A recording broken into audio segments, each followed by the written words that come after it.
Well, welcome to this afternoon's talk from, as Dr. Leon says, a very rainy Cape Town. And we have a very interesting talk that will be discussed tonight by Professor Lisa Kaestner.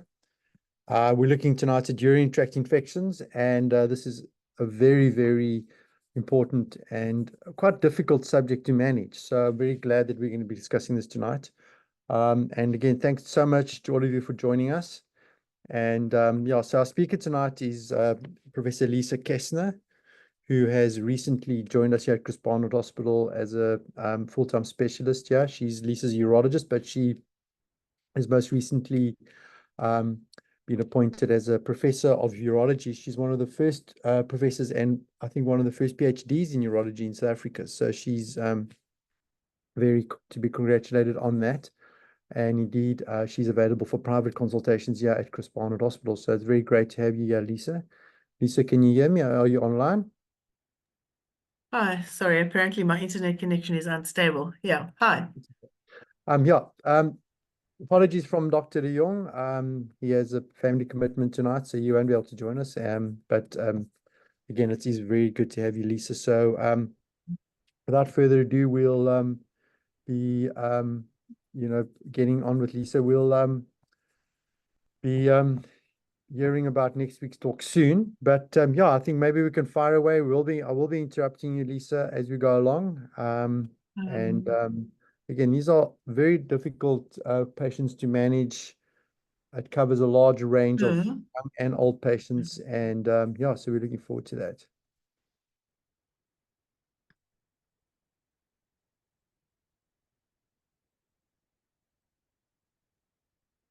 There's too many things here today. Sorry, I'm just struggling to see which of my screens to share. It's been quite a in the beginning. Oh wait. Sorry, I'm not technologically as savvy as I'd like to be. Can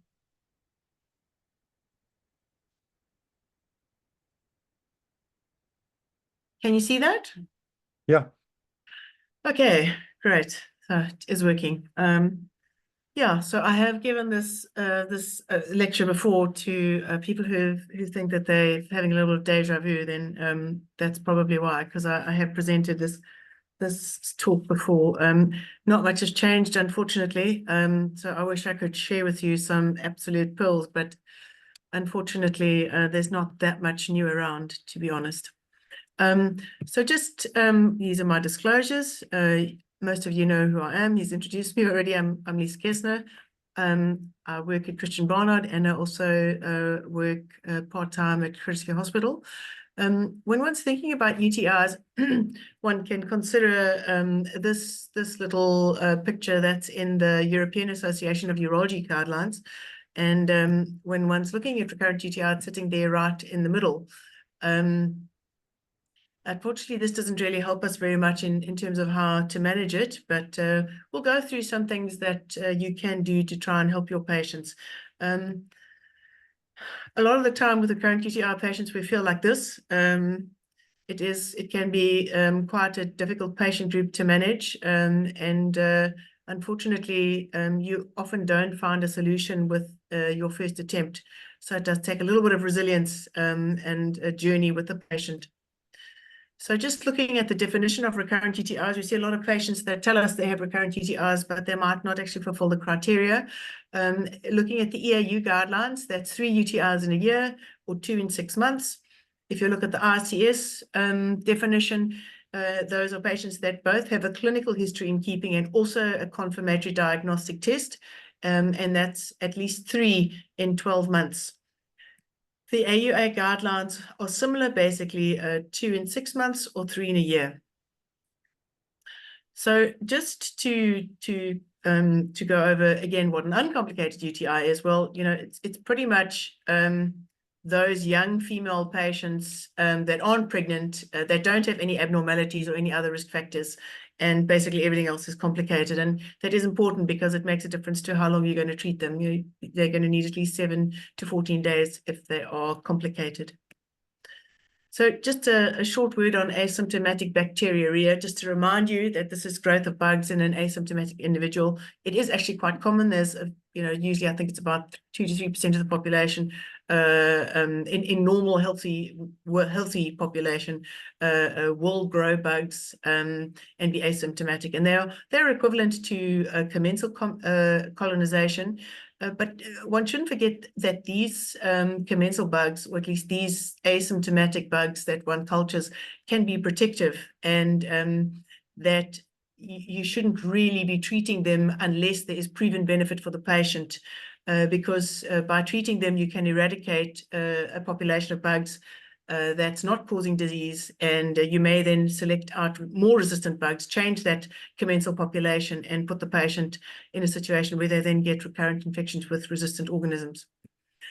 Just following on from that group of patients in asymptomatic bacteriuria, you shouldn't really be looking for it or treating it in patients who don't have risk factors, in patients who are well-controlled diabetics, in postmenopausal women, in elder institutionalized patients, in patients with abnormal lower urinary tract, even patients that are catheterized, in renal transplant patients, in patients prior to arthroplasties, and specifically in patients with recurrent urinary tract infections. There's, in fact, evidence that by treating patients who have got asymptomatic bacteriuria, if they're known with recurrent urinary tract infections, that this could, in fact, put the patients at a disadvantage and actually increase their risk of recurrent UTIs.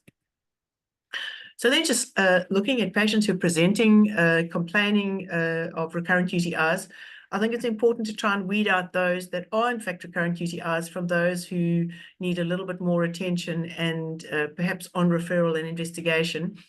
And I think a lot of those things you find in the history. So those are the patients who might have a bladder cancer, and the most important risk factor there is smoking, and that's obviously dose dependent. The more you smoke, the longer you smoke, the greater your risk for bladder cancer. Also patients that have had high exposure to occupational pathogens. Those are patients that work with dyes, or basically any chemical industry. I think even nursing staff working in scope theatres where they're sterilizing instruments have an increased risk, and colorists who are dyeing hair all day. So it is important to ask about occupation and smoking history. And obviously also radiation to the bladder. Patients who might have genitourinary TB, and I think the most important thing there is that you can have very young, healthy, well-fed looking patients that have genitourinary TB. So it's not just contact, it's looking for other things. It's not only, it's looking for symptoms that don't resolve, patients that have recurrent negative cultures with white cells persistently in their urine, maybe a little bit of blood, and patients that that might have had GU-TB before. Also, bilharzia, ask about contact, but you should pick that up if you're doing a after T urine MCNS. You should pick up those patients with eggs in the urine, and obviously the RT painful bladder syndrome patients. It is also important to make sure that they're emptying. That's as part of the workup later on. Also ask about recent hospitalizations, because we do often see patients who've recently been hospitalized and become colonized with quite a resistant host of commensals and then get one UTI after the next. It's also useful to ask about previous UTI issues, especially those who have had issues in the pediatric age group or earlier in their lives. Very important to ask about surgery. We, in fact, had a very interesting case who presented with recurrent UTIs, and we didn't ask her about previous trauma, and we eventually found a bullet with a stone on in her bladder. Now, that's quite rare, but it's quite important to ask about previous surgery, especially the older type surgeries where they were doing suture suspensions, because we've seen a few of those land up in the bladder as well. And then also ask about pneumaturia in the older population group, because they can be a little bit tricky. They don't always tell you that they're passing air in the urine, but they obviously, if they've got a connection between the bowel and the bladder, are going to have recurrent UTIs and come back again and again until somebody figures out that connection. Okay, so patients always want to know, why me? Why me? You know, I hate having these UTIs. My life is terrible. And obviously the package of risk factors is different in the young premenopausal patient versus the postmenopausal. So in the young group of patients, it's related to picking your parents well, so related to family history and blood group antigen secretory status, but also largely related to the sexual history. So important to ask about that. In the postmenopausal group, it's more related to estrogen status and to incontinence and catheterization and being frail and elderly, or being in a care facility. Okay, so moving on to diagnosis. So I think this is one thing we see quite often. Patients will tell you they've got recurrent UTIs, but they've only got one positive culture. It is really difficult to get this history sometimes. So I think once a patient is going into that range of being is this a recurrent UTI patient, I think the times of treating on symptoms and dipsticks are done. One needs to culture these patients when they're in that group. I currently have a patient that's got a carbapenemase producing Klebsiella. And this is a community-acquired bug. So unfortunately, once you're in this group, you need to culture them every time they present with a UTI. And then just to remember, in those patients that don't have recurrent UTIs, if you think they've got pyelonephritis, if the symptoms aren't resolving, if they've got strange symptoms, or if they're pregnant, then you should be doing a culture. Okay, so in terms of investigation, just to, to be honest with the patient and to all of you, we investigate these patients all the time, and we most of the time find absolutely nothing correctable. Most of them don't have a hyposmic or anything else. Every now and again, in an older patient, you'll find a small kidney stone or something like that. But in most of those patients, even if you fix those, they tend to just carry on with their UTIs. The ones with a big residual volume, if you fix that, that often does make a bit of a difference. So if a patient is young and they don't have other risk factors, you probably don't have to do an extensive workup beyond just making sure that they're emptying their bladder. So in the funny ones where you think they're not presenting typically, those are the ones where you should be looking further. The rest, if they're young, you're not going to find anything. So we So always Lisa, start. sorry, can I just ask you on this? Yes. So, I mean, obviously, they'll probably get onto this maybe later, but, I mean, this whole issue of the painful bladder syndrome or interstitial cystitis or whatever else you want to call it, um, I'm finding the overlap to be quite significant in some patients, and a cystoscopy is often helpful to see if there is kind of underlying patients. What is your thought on that? Before you actually embark on a treatment, especially in patients who've got a large component of pain or pain Yeah, between. no, I think definitely that's in the group. So if they've got large amount of pain, especially pain that doesn't resolve in between episodes, then I think that's important, because TB of the bladder can present like that too. So I think in the patients that, are not resolving in between, and that have a very large pain component. And I think a lot of that you can get from history. They'll tell you in between, when their bladder's full, it's painful, they empty a bit, gets a bit better, it stays painful. And you might also find other things when you examine them in between, that they've got tenderness in the pelvic floor, they have a bladder that feels tender, they've got all kinds of other things that go with that group of symptomatology as well. So I think in that group of patients, yes, definitely, I think having doing a scope is very helpful. Okay. Yeah, so just going on to the behavioral modifications, we always talk to patients about it, but most of them have figured this out. They've spoken to their mom or their auntie or their granny, and somebody's told them. So they all figure this business out. I think one of the things that they do sometimes not do is this falling asleep after having intercourse. So that's one thing you have to remind them about, especially the ones that have the recurrent UTIs related to coitus. But strangely, there's not much evidence for this. I suppose it'd be very difficult to do a proper study looking at this, but there is limited evidence. We do tell patients to do all these things nevertheless. I'm not sure whether it helps or not, but definitely gives them something to do, I suppose. This is quite an interesting study looking at water intake, and unfortunately, it's only really been shown in premenopausal women that drink small volumes of fluid to actually make a difference. But in premenopausal women who drink less than 1.5 liters of water a day and who have recurrent UTIs, if they can increase their water intake, this can definitely decrease their cystitis episodes and their antibiotic usage. And there's reasonable evidence to support this. So it's always something to ask about, especially those that are running around and not drinking enough during the day. I think they don't realize how little they're drinking. And so this is something that you can try. Vaginal estrogens. So I think almost all my patients that are postmenopausal, I'll give them vaginal estrogens to try and decrease their UTIs. So definitely does have evidence that it reduces UTIs. It's superior to placebo, not as good as antibiotics. But just to note that oral estrogens don't have the same effect. So if they are on oral estrogens, it might be something that you can consider if they're not already using the vaginal estrogens. Then moving on to vaccines. Sorry, Lisa, sorry, to bother again. Are No you problem. using Vagifem, or do you normally give them Premarin, or which one do you prefer? Do you feel the cream based I don't think there's evidence that the one is better than the other, as far as I know. So I think it's pretty much a patient comfort thing, I suppose.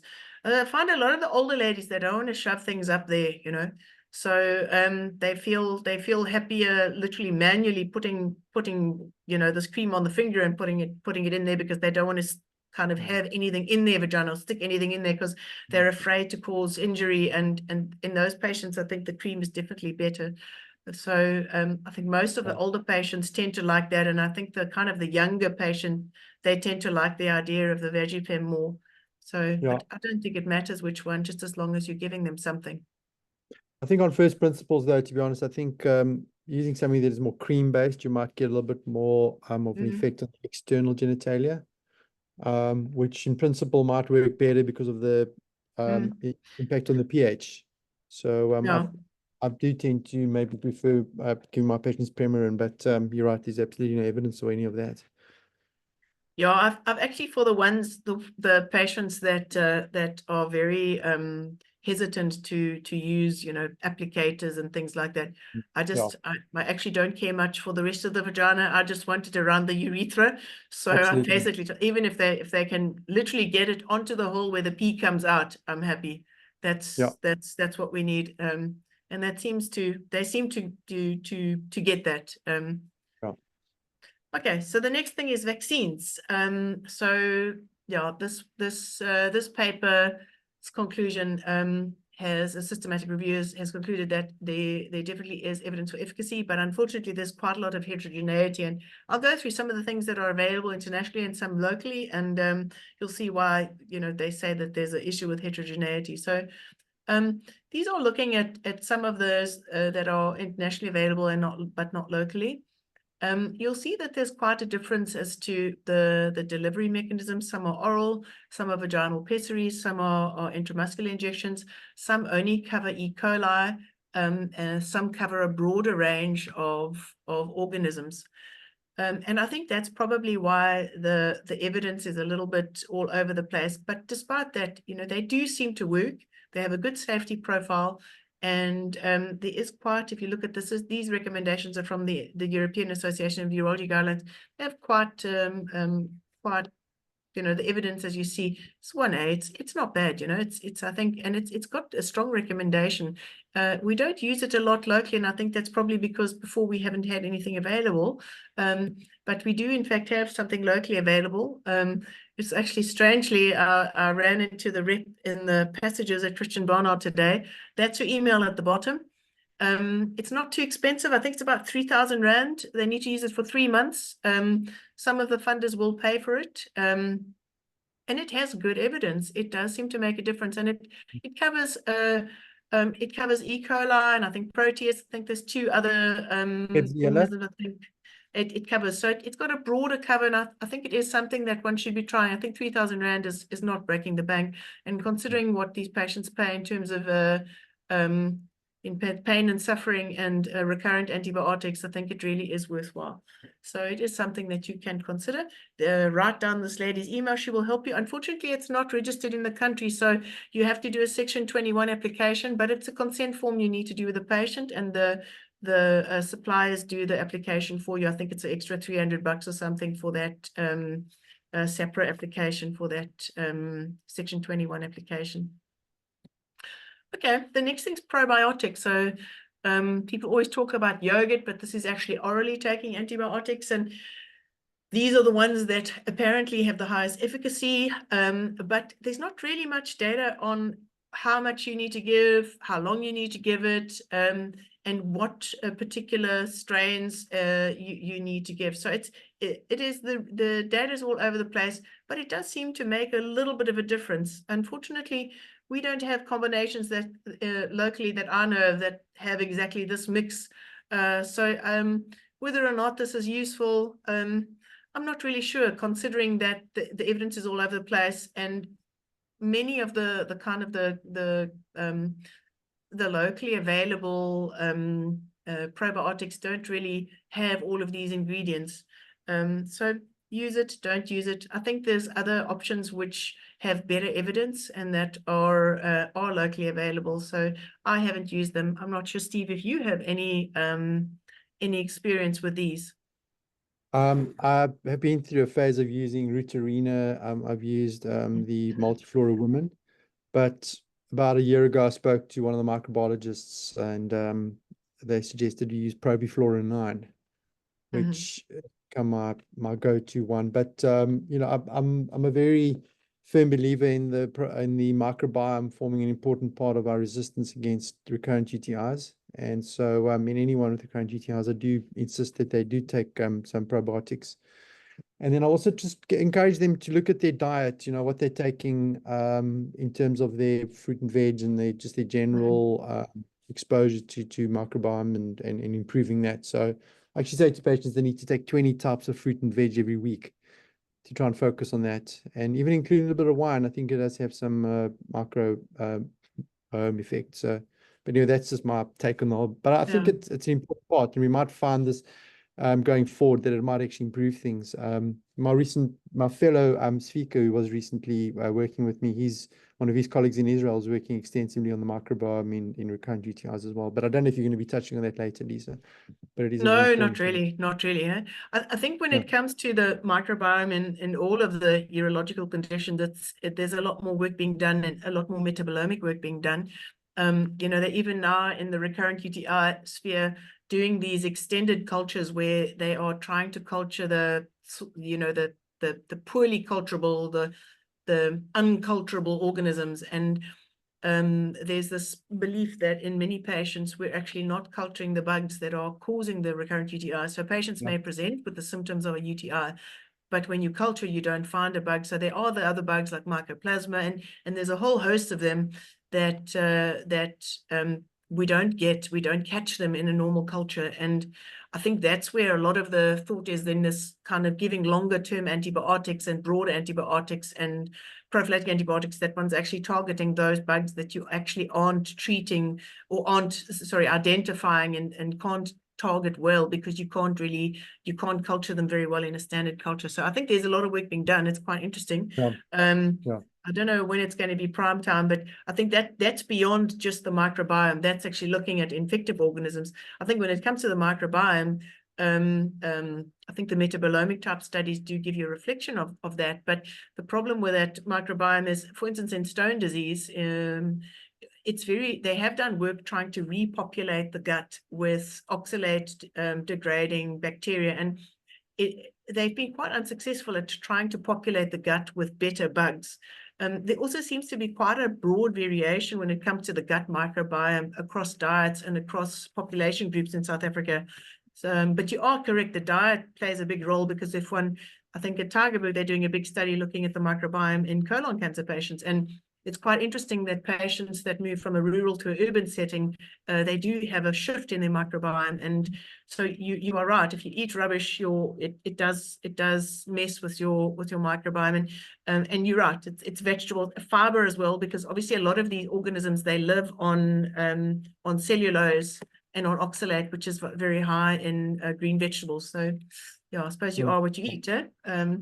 Yeah, on that point, Lisa, I had a patient who was really at the end of a tether with the recurrent UTIs and being managed by a physician. They actually end up going for one of these fecal transplants locally with one of the doctors in Cape Town. But she actually had a remarkable improvement. And by saying bad UTIs, I mean she was in hospital for 2 weeks on an IV. So but I don't say we should be giving everyone a fecal transplant for that, but there is something in it, and I think we'll see a lot more press on this in the future. Yep. Okay, so the next is cranberry. So yeah, so I think the problem with cranberry is we struggle to get proper cranberry juice here. I think Steve has actually told me that he's spoken about this Allura this week, which it actually gives you, I kind of went to read up, no, it actually gives you proper doses. I think that's the issue. People think that they can just drink the cranberry juice off the shelf, the lippy fruit one that's basically 99% declarified apple juice with a little bit of cranberry extract in. And I think that's where the problem with the evidence comes in, that there's been quite a lot of different concentrations and bioavailability. So I think if there is, it's not going to harm you. It's fruit. Can only help. So I think if you can get your hands on it, I think it's not a bad thing to recommend, to be honest. And really it does enrich a healthy diet. The evidence, as I said, is all over the place. So that's why it only has a weak recommendation. The next thing is D-mannose. So that's one of the other health shop alternatives, and there is limited evidence that it works, but there is some evidence that it works, and that's probably why it has a weak recommendation. The problem is, though, that we're not sure about the dose, 1 to 2 grams divided into divided doses. And how does it work? It's an inert sugar, and it actually, for those of you that's forgotten how what these type 1 pili are, they're these little Velcros on the outside. I call them Velcros because that's what the demonet does. It actually goes and coats the E. coli. It does work on some other bacteria, so there are some others that have got type 1 pili as well. And by doing so, prevents the organism from attaching and invading the mucosa. So this is something, it seems to be quite well tolerated. It's widely available at health shops. I do recommend it. I've had kind of mixed results of it. Some patients, they love it and said it's made a massive difference, and others said, no, it hasn't helped a dot. And I think that's the issue, that it does seem to have variable efficacy. And I'm not sure if that's probably because if they don't have type 1 pili, it's not going to work, and they're mostly found on E. coli. So if it's a non-E. coli kind of UTI or colonization, it's probably not going to help the patient at all. The next drug is methanamine hippurate. It actually gets broken down into formaldehyde and and hippuric acid. So it acidifies the urine, but the formaldehyde is also bacteriostatic. But according to this health assessment report, it doesn't have any teratogenicity or carcinogenic effect. There is good evidence that it works. I have not got any experience with it, so I really can't advise you. Steve, have you got any experience with this? I don't even know if it's available locally. Yeah, that's the problem. It has actually, the people who use it overseas find that it does work, and it is actually one of the first lines in the guys who use it, but it's not available in South Africa. Unfortunately. One of my patients' husband is a pharmacist. He really tried to get it. He tried to import it into South Africa because he also looked at some of the evidence into this. So it's not available up until a few months ago when I last looked. But it sounds like it is actually quite a useful option. But yeah, I mean, it's quite sad because it's actually got a lot more robust evidence than many of the other alternatives. I wish it was available. I was trying to get maybe one of these compounding pharmacists to make it for us, but I don't think we got very far with that either. So yeah, it's not an option, unfortunately. Okay, so the next group is the gag layer targeted therapies. So these are installations that I can never say this, chondroitin sulfate or hyaluronic acid, and they really are supposed to replenish the gag layer. I think the original evidence for this was in the radiation radiation cystitis, interstitial cystitis patient group, but there is now good quality evidence that with the combination, it does decrease your UTI rates and your time to recurrence. So unfortunately, as I said, the combo does seem to work better than single agent. And unfortunately, the only product we have is locally is a single agent product. As I said, it replaces the mucus layer, and that product is Cystastat. It is available. The problem is that you have to catheterize the patient weekly, and that can be a problem in patients who have recurrent UTIs. So unfortunately, if you are going to use it, you need to make sure they don't have an active UTI. You probably should be giving them a prophylactic antibiotic dose. And I found that the hydrophilic catheters, the single-use hydrophilic catheters, the pre-lubricated ones, they seem to work the best in this patient group. I have had some success with it, but it is quite a pain because you have to go and put it in every week, and every week you have to make sure they don't have an infection. When they have an infection, then they have to retreat, interrupt, and restart. And it does seem to have a prolonged effect after you've stopped it. So this is an option. It is locally available. Steve, have you had some experience with Cystastat? Yeah, I have used it in some of the patients with recurrent UTIs. It's kind of a little bit far down my list of options simply because it's really expensive. It's about at least 2,000 to 2,500 rand per treatment, and then the patients have to pay to have it inserted. So after 4 treatments, you're about 10,000 rand down the line, and if it hasn't, then the patients are even more upset with you. So, but again, it's not a bad option, especially if you've done a cystoscopy and you've seen some possible inflammation or something that might suggest that it's interstitial cystitis. And I don't think the evidence is bad for it. But, it's a pity that they haven't really been able to get this paid for by the medical aids, because I think that would be a great option for a lot of these patients. But again, I spoke to one of my patients, a GP, who asked me for another course because it did actually work in her. So I actually literally just spoken to someone a few minutes ago about this. So yeah, not a bad option, but again, I mean, all your points about the catheters, etc. Mm. Okay, and then we move on to the antibiotics. So there's a few different strategies. There's the continuous low dose, which I think we use very often in the patients where we've exhausted all our other options. The next is the post-coital administration, and the last is the self-administered, self-started antibiotic. So obviously the continuous, we give low dose for longer periods. It seems to be equivalent in the patients that get post-coital recurrent UTIs to just giving a single dose. So whether in that patient group giving them continuous low dose versus only giving them a dose around coitus, the efficacy seems similar. We're not quite sure how long you need to give it. Is it 3 months, 6 months, 12 months? I usually give a minimum of 3 months. And the problem is if it works well, you really struggle to get the patients to stop taking it if it's worked well. In terms of drugs, the recommended drugs are macrodantin, fosfomycin, Bactrim. In pregnancy, these ones, Kefalexin and Kefaclor. They actually don't recommend Augmentin because of the environmental pollution. Apparently, we're peeing it into the water, and it's bad for the environment. And the quinolones tend to just breed resistance, and there's been quite a lot of issues, or a lot of extra concerns highlighted related to quinolones because of not only the tendinitis, but also some of the neuropsychiatric side effects that it may cause.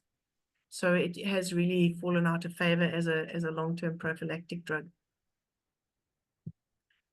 So obviously we know it works. There's a strong recommendation. You do need to talk to patients a little bit about it. You know, if you give them macrodantin, you need to speak to them about the prolonged usage and the problems with lung fibrosis with prolonged usage at high doses. And you also need to warn them that if they get a UTI, it's likely to be a more resistant type bug. So they do need to be ready for that. And if they do get a UTI on prophylaxis, they really should be having culture-directed treatment. It shouldn't be a shotgun treatment.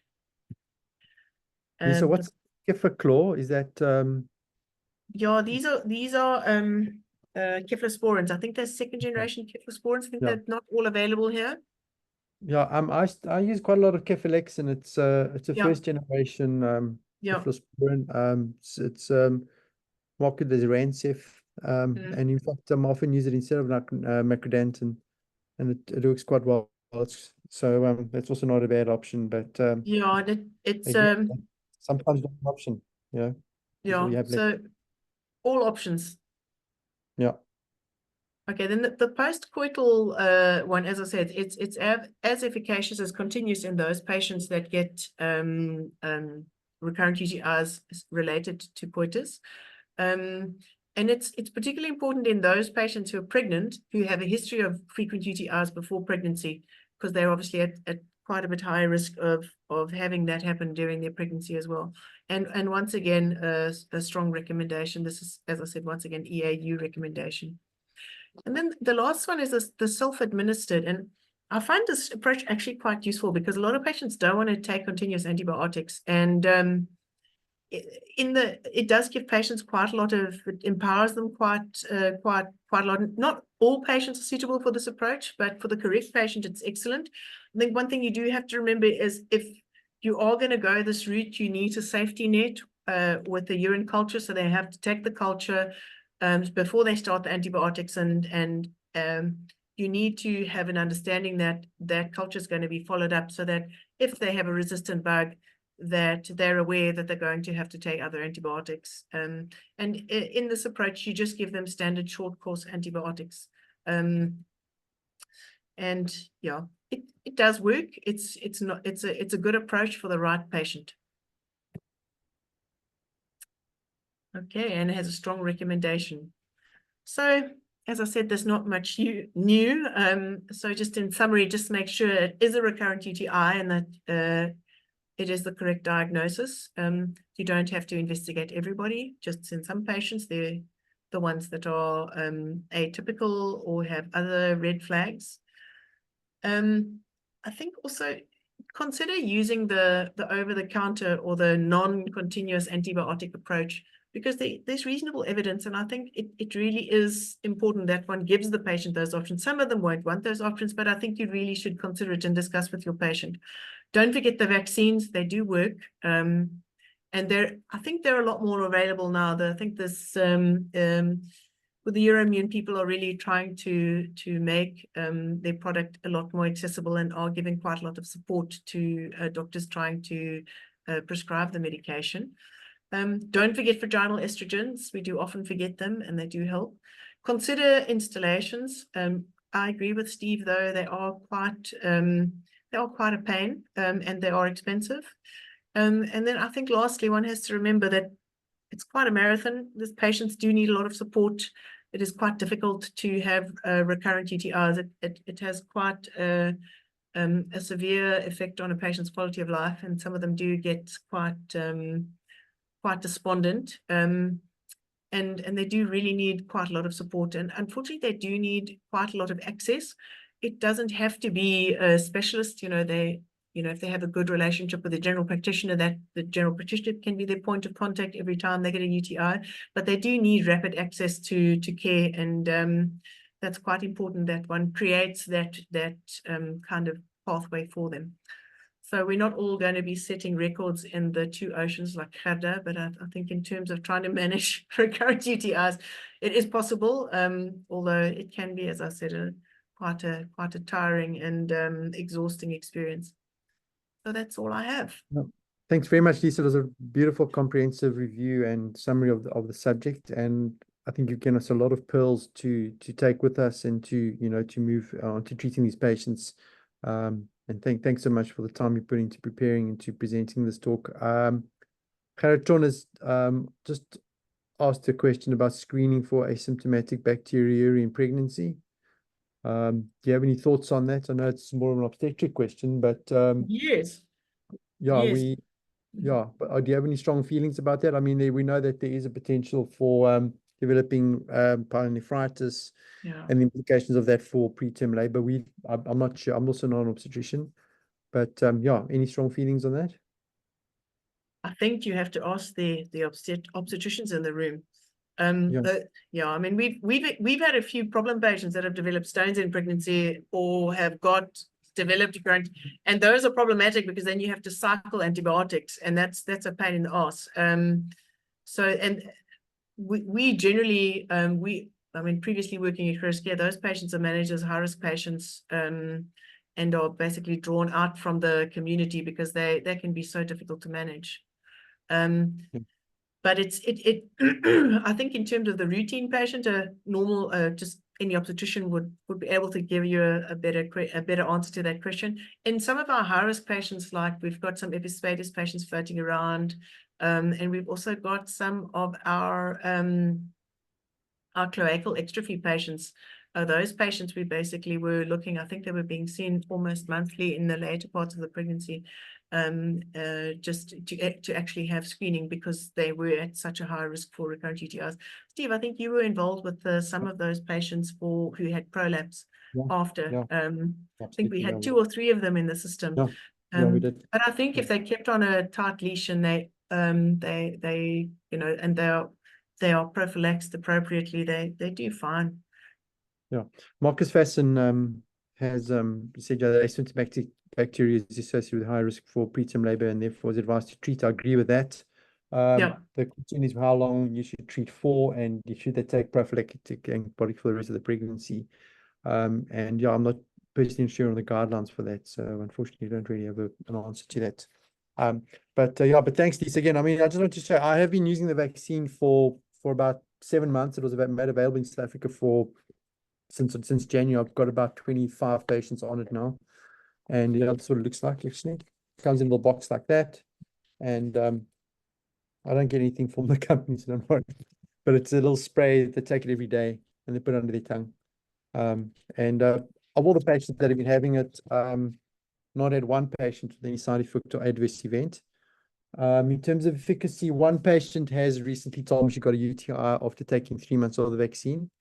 But I think it's a nice new addition to our options, and Yeah, I mean, it's an inactive vaccine, so I Um, don't think any issues from that point of view. And yeah, I look forward to seeing how it actually works. I mean, it's obviously does depend on the patient's yeah. specific risk factors.